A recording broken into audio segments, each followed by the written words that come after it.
Hello दोस्तों, स्वागत है आप सभी का आपके अपने YouTube channel UP exam support में।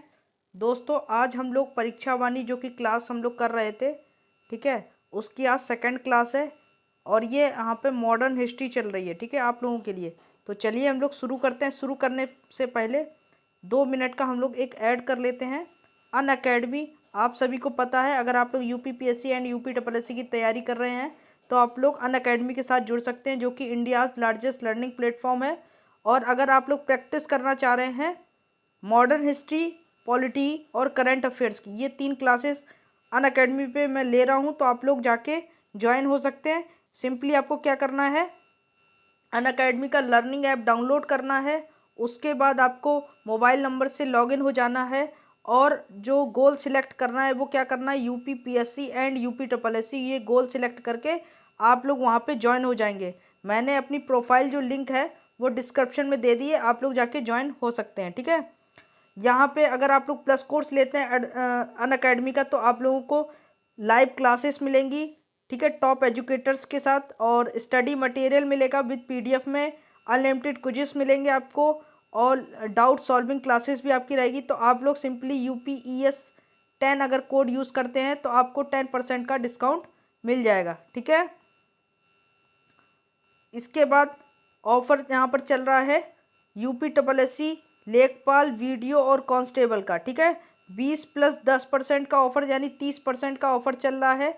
अगर आप लोग UPES10 अगर आप लोग कोड लगाते हैं तो आपको यहाँ पे 10% का डिस्काउंट मिल जाएगा, कैपिटल लेटर में UPES10, ठीक है। अगर कोड लगाएंगे तो आपको यहाँ पे मिल जाएगा, ये ऑफ़र है। इसके बाद एक टेस्ट सीरीज चल रही है विजेता। विजेता स्कॉलरशिप टेस्ट है, यूपीपीएससी की जो भी तैयारी कर रहे हैं वो ये टेस्ट ज़रूर दीजिए। अगर आपकी फर्स्ट रैंक आती तो आपको 100% स्कॉलरशिप प्रोवाइड की जाएगी, सेकंड एंड थर्ड वालों को 50%, और 4 से 25 तक वालों को यहाँ पे 25% स्कॉलरशिप प्रोवाइड की जाएगी, ठीक है। यहाँ पे यूपीपीएससी कॉम्बैट भी चल रहा है, 27 मार्च को ये वाला भी आप लोग टेस्ट जरूर दीजिए, 27 मार्च को दोपहर के 12 बजे, ठीक है। तो यहाँ पे 10 लाख तक आप स्कॉलरशिप जीत सकते हैं। इसके बाद कुछ प्राइजेस भी जीत सकते हैं, ठीक है। RO की मेन टेस्ट सीरीज भी चल रही है, ये भी आप लोग देख सकते हैं। लक्ष्य यूपीपीएससी 2023, ये भी आप लोग कर सकते हैं, ठीक है, इनरोल हो जाएंगे जाके आप लोग। इसके बाद कुछ बैच कोर्सेज हैं, ऑप्शनल कोर्सेज हैं, तो यहाँ पे आप लोग देख सकते हैं, ठीक है। चलिए फिर हम लोग स्टार्ट करते हैं। और अगर आप लोग प्लस कोर्स लेते हैं तो आपको ये सारे जो एग्ज़ाम है वो यहाँ पे कवर होंगे, ठीक है। ये सारे एग्ज़ाम आपके एक ही प्लस कोर्स में सारे एग्ज़ाम कवर होंगे। चलिए फिर हम लोग शुरू करते हैं। चलिए चलिए तो आज हम लोग आंग्ल फ्रांसीसी कर्नाटक युद्ध एक दृष्टि में देखेंगे, ठीक है। पहला पहला हुआ था प्रथम कर्नाटक युद्ध, ठीक है, अडियार का युद्ध जिसको बोलते थे, अडियार का युद्ध 1746 से 1748 के बीच में हुआ था, ऑस्ट्रिया के उत्तराधिकार में, ठीक है। ऑस्ट्रिया का उत्तराधिकार का युद्ध था, ठीक है। इसका कारण था एला शापेल की संधि हुई थी इसमें 1748 में, ठीक है। इस युद्ध में भारतीय नरेशों की दुर्बलता को प्रकट किया गया था, ठीक है। यहाँ पे ये भारतीय नरेशों की दुर्बलता को प्रकट किया गया था। इसके बाद द्वितीय कर्नाटक युद्ध हुआ था 1749 से 1754। कर्नाटक तथा हैदराबाद के आंतरिक मामलों में विवाद हो गया था, इसलिए ये स्टार्ट हुआ था। पांडिचेरी की संधि हुई थी इसमें 1755 में, ठीक है। और ये जो युद्ध था निर्णायक हुआ, लेकिन किंतु अंग्रेजों का जो पक्ष था वो भारी रहा, ठीक है। अंग्रेजों का पक्ष भारी रहा इसमें, और ये आंग्ल फ्रांसीसी युद्ध थे। तीसरा है कर्नाटक युद्ध, ठीक है, जिसको वांडीवास का युद्ध भी बोलते हैं, 1756 से 1763। सप्तवर्षीय युद्ध प्रभावित, मतलब नहीं, शीतकालीन युद्ध होते थे, इसलिए हुआ था ये, शीतकालीन युद्ध के कारण हुआ था। पेरिस की इसमें संधि हुई थी 1763 में, ठीक है।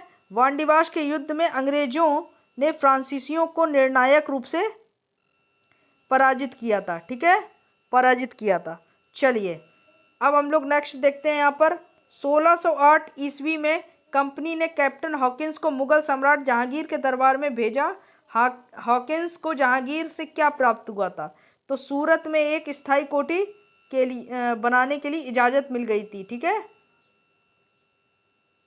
जो कि सूरत में एक स्थायी कोठी स्थापित करने की अनुमति तथा 400 का मनसब और जागीर यहाँ पे मिल गई थी। इसके बाद भारत में ईस्ट इंडिया कंपनी की सफलता के निम्न कारण क्या थे? भारत में राष्ट्रीय भावना की कमी थी, कंपनी की सेना को पश्चिमी प्रशिक्षण व आधुनिक हथियार प्राप्त होना था, भारतीय सैनिकों में राष्ट्रीय भावना का अभाव था। ठीक है, ये सब कारण थे ईस्ट इंडिया कंपनी के सफलता के। इसके बाद किस अंग्रेज अधिकारी ने पुर्तगालियों को स्वाली के स्थान पर पराजित किया था? Thomas West. कौन थे? Thomas West. ठीक है, इसके बाद किस यूरोपीय कंपनी ने सूरत में सर्वप्रथम अपना कारखाना स्थापित किया था? अंग्रेजों ने सर्वप्रथम कहाँ किया था स्थापित? सूरत में। ठीक है, इसके बाद ब्रिटेन के सम्राट चार्ल्स द्वितीय द्वारा पुर्तगाल की राजकुमारी कैथरीन ने से विवाह करने पर कौन सा प्रांत उन्हें पुर्तगाल को उपहार में दिया गया? तो मुंबई। ठीक है, मुंबई। इसके बाद इंग्लैंड के राजा जेम्स प्रथम का एक राजदूत सर टॉमस रो जहांगीर के दरबार में आया। इसका उद्देश्य क्या था? शाही दरबार के अफसरों के हाथ तैयार कपड़ा बेचना, नील खरीदना तथा व्यापारिक संधि करना। ठीक है, जेम्स प्रथम आया था सर टॉमस रो जहांगीर के दरबार में। ठीक है, इंग्लैंड के जेम्स प्रथम के राजदूत सर टॉमस रो किस वर्ष भारत आए थे? तो 1615 में आए थे। किस वर्ष आए थे? 1615 में आए थे। 1611 ईस्वी में अंग्रेजों ने दक्षिण भारत में अपनी प्रथम फैक्ट्री मछलीपट्टनम में स्थापित की, लेकिन जल्दी ही उनकी गतिविधियों का केंद्र हो गया मद्रास। ठीक है, मद्रास। इसके बाद फ्रांसिस डे ने 1639 में चंद्रगिरी के राजा से मद्रास को पट्टे पर लिया तथा वहां एक किलाबंद कोठी बनवाई। इस कोठी का नाम क्या था? Saint George Fort. ठीक है, इसके बाद 1632 ईस्वी में गोलकुंडा के सुल्तान ने अंग्रेजों को एक सुनहरा फरमान दिया, जिसका उद्देश्य था 500 पैगोडा वार्षिक कर देने पर उन्हें गोलकुंडा राज्य में स्वतंत्रता पूर्वक व्यापार करने की अनुमति प्रदान करना था। ठीक है, जॉब चार्नोक ने कलकत्ता शहर की स्थापना की थी तथा फोर्ट विलियम किले का निर्माण किया था, जिसका प्रथम अध्यक्ष कौन था? Charles Eyre Coote. कौन था? Charles Eyre Coote. कौन सा युद्ध भारत में ब्रिटिश प्रभुत्व को आरंभ किया था? तो प्लासी का युद्ध 1757। ठीक है, चलिए एक मिनट।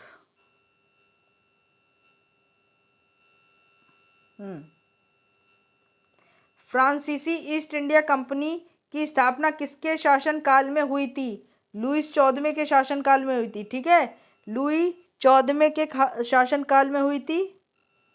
भारत में फ्रांसीसी कंपनी का संस्थापक कौन था? काल्बर्ट। कौन था? काल्बर्ट।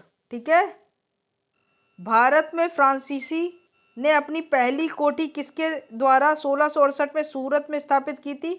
फ्रैंको कैरो द्वारा। ठीक है, फ्रांसीसी एवं अंग्रेजों के मध्य पेरिस की संधि कब हुई थी? 1765 में। कब हुई थी? 1765 में। किस युद्ध में हुई थी? तो तीसरे कर्नाटक युद्ध में हुई थी। ठीक है, कर्नाटक के नवाब अबरुद्दीन को फ्रांसीसी ने किस युद्ध में मार दिया था? अंबुर के युद्ध में। ठीक है, इसके बाद किस युद्ध का कारण यूरोप में सप्तवर्षीय युद्ध का आरंभ होना था? कर्नाटक का तृतीय युद्ध। कर्नाटक युद्ध का कौन सा तात्कालिक कारण था? अंग्रेजों द्वारा फ्रांसीसी जहाजों का अधिग्रहण। ठीक है, अंग्रेजों द्वारा फ्रांसीसी जहाजों का अधिग्रहण। कर्नाटक युद्ध किन किन के मध्य लड़ा गया था? अंग्रेज और फ्रांसीसियों के विरुद्ध लड़ा गया था। कौन सा प्रथम यूरोपीय व्यक्ति था जिसने भारतीय राजाओं के झगड़ों में भाग लेने की नीति को अपनाया था? तो डुप्ले था। कौन था? डुप्ले था। इसके बाद भारत में फ्रांसीसियों ने अपना सबसे पहला कारखाना कहाँ स्थापित किया? सूरत में। फ्रांसीसी दक्कन में शक्ति आंदोलन स्थापित करने में असफल रहे थे क्योंकि अंग्रेजी की फौज शक्तिशाली थी। ठीक है, अंग्रेजों की जो फौज थी वो शक्तिशाली थी। वह क्षेत्र जहाँ से यूरोपवासियों की को सर्वोत्तम शोरा और अफीम प्राप्त होता था तो बिहार का था। ठीक है। डच, इंग्लिश, फ्रांसीसी एवं पुर्तगाली में से कौन सा एक यूरोपीय स्वतंत्रता पूर्व भारत में व्यापारी के रूप में सबसे अंत में आए थे? तो कौन आए थे? फ्रांसीसी आए थे। कौन आए थे? फ्रांसीसी आए थे। ठीक है।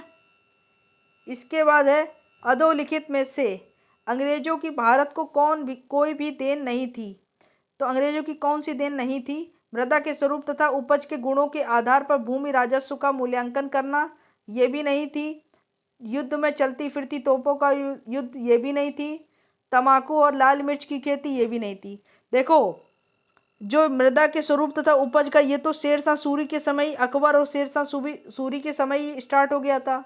युद्ध में चलती फिरती तोप भी ये स्टार्ट हो गए थे अकबर के समय ही। अकबर के जो फैक्ट्रियां हुआ करती थी छोटी छोटी, जिसमें छोटी बड़ी तोपें बना करती थी। तंबाकू और लाल मिर्च पुर्तगाली की देन है। ठीक है। इसके बाद भारत में ब्रिटिश साम्राज्य का संस्थापक कौन था? Robert Clive. कौन था? Robert Clive. इसके बाद डचों ने, एक मिनट, डचों ने पुर्तगालियों को पराजित कर आधुनिक कोची में फोर्ट विलियम का निर्माण कब कराया था? 1663 में। ठीक है। अब आता है सिख राज। ठीक है। सिख राज। रणजीत सिंह किस मिसल से संबंधित थे? तो सुकर चकिया से थे। सुकर चकिया से। दिल्ली, काबुल, मकराना एवं श्रीनगर में से रणजीत सिंह के राज्य में शामिल था श्रीनगर। महाराजा रणजीत सिंह के राज्य की राजधानी थी लाहौर। रणजीत सिंह ने प्रसिद्ध कोहिनूर हीरा प्राप्त किया था शाह शुजा से। किससे? शाह शुजा से। किसने कहा था ईश्वर की इच्छा थी कि मैं सब धर्मों को एक निगाह से देखूं, इसलिए उसने मेरी दूसरी आंख की रोशनी ले ली है? तो महाराजा रणजीत सिंह ने बोला था। ठीक है। महाराजा रणजीत सिंह के उत्तराधिकारी कौन थे? खड़क सिंह। खड़क सिंह थे उत्तराधिकारी। पंजाब के पूर्व महाराजा दलीप सिंह के विषय का सही कथन कौन सा है? 23 अक्टूबर 1893 को उनका निधन पेरिस में हो गया था। ठीक है, पेरिस में हो गया था। चलिए, तो ये लेक्चर यहाँ पे आपका ख़त्म होता है। ऐसे ही 15-15 मिनट के आपके लेक्चर रहेंगे। ठीक है। अब यहाँ पे हम लोग फिर एक लेक्चर लेके आएंगे आपके लिए, तीसरा लेक्चर होगा। ऐसे ही आपका सिलेबस कंप्लीट कराएंगे। तो आप लोग चैनल को सब्सक्राइब कर लीजिए। ठीक है, और वीडियो को लाइक कर दीजिए। धन्यवाद।